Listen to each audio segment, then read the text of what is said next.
Hey guys, what's going on? Hope you're having a beautiful morning. My name is Thomas Grabowski, and I wanted to jump on today and share with you guys a really awesome concept with you today. And this is the concept of biochemical individuality or metabolic typing. And essentially, biochemical individuality or metabolic typing is around this concept that we are all unique and that we all have unique metabolic types, and we are all biochemically unique in the sense that we all require different nutritional requirements from a person to person basis.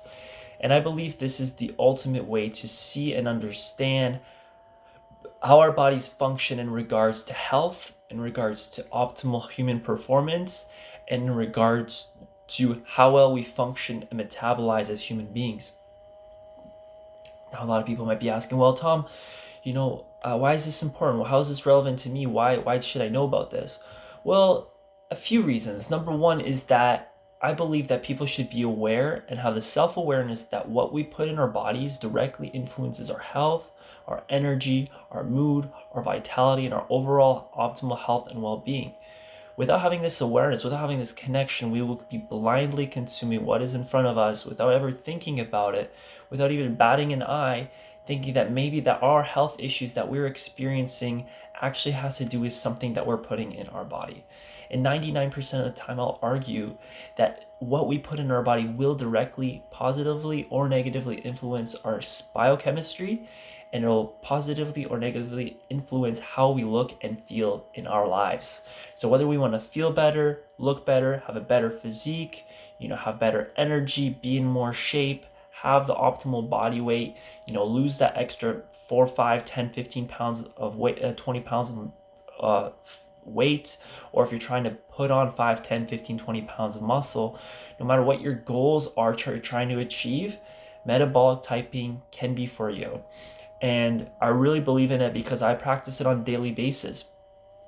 And just like anything else, just like a sport or a video game or any kind of skill that you're trying to develop, whether you're learning how to chop a vegetable or learning how to cook, all of these skills that you learn and develop over time, you become better at as you practice. So really, whether you're playing piano or playing the guitar or any sort of instrument that you wish to embark on, or any kind of personal venture that you want to learn, whether it be painting or whatever it is, there are certain skills and there's certain principles of different skills and areas that you can focus on, grow, and develop.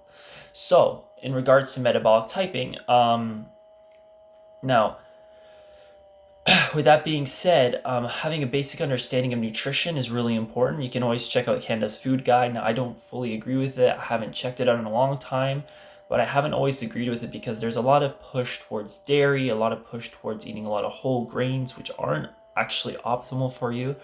Thankfully, they did change the Canada Food Guide in which they're recommending 50% of your plate with vegetables, which I think is a huge standard, a huge step up. Quarter of it starch and a quarter of it plant-based proteins. I would even push it to, instead of plant-based proteins, you can mix it from plant-based and or animal protein.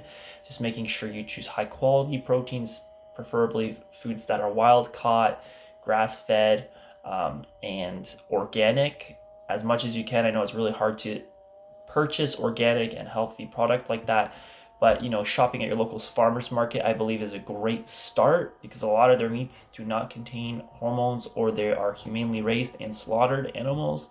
So that's a really good place that you can start.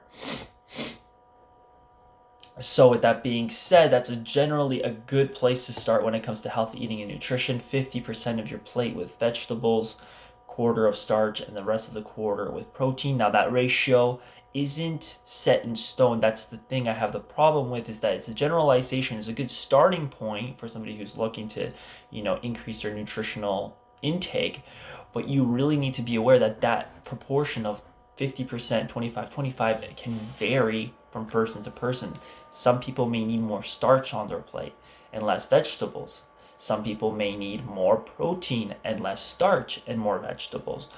So depending on your metabolic type, whether you're a healthy type, whether you're consume more carbohydrates, more proteins, or more fats, is very dependent on your unique metabolic biochemistry. And that's something that biochemical individuality and metabolic typing is all about. It's about really learning how to tune into your body, and just having a basic understanding of what are different types of diets that work in the realms of metabolic typing, because it's not just one diet. There's three areas of thought, but they are on a continuum. So whether you're a protein type, it doesn't mean you'll always be a protein type. Maybe one day you'll be a carb type, or maybe you're a mixed type and you oscillate between carb type and protein type. And it's kind of like paleo and vegan. Am I paleo or am I vegan, or am I something in between? That's kind of like the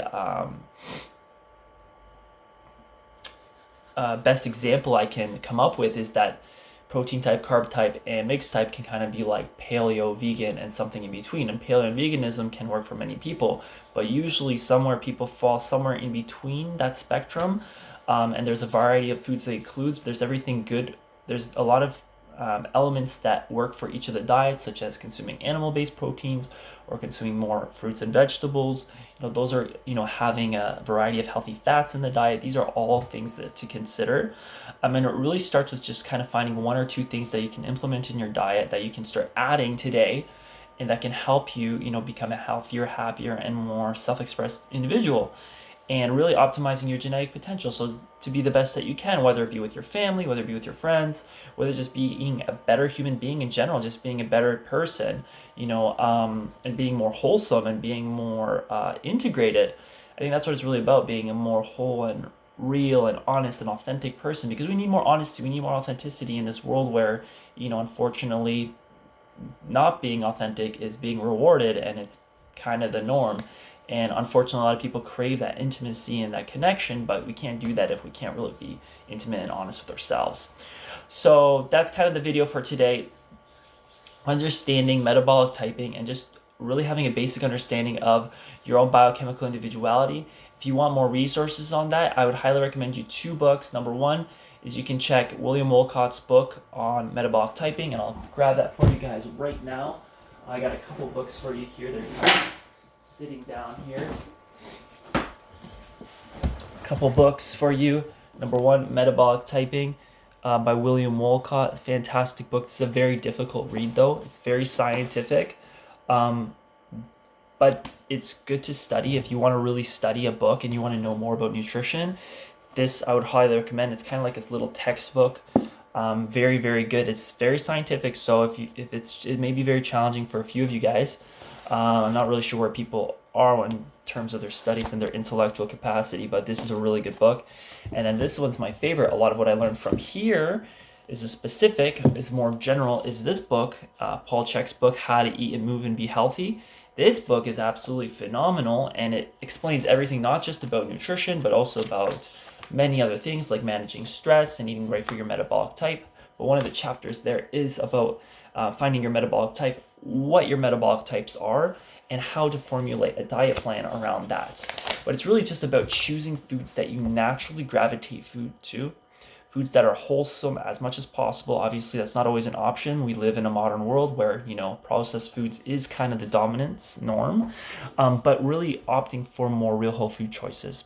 Anyways, that's my video for today. Don't want to make it too long for you guys, but if you have any more questions, feel free to shoot me a link below, and we can talk more about it later, okay? Have a great day, guys. I'll talk to you later.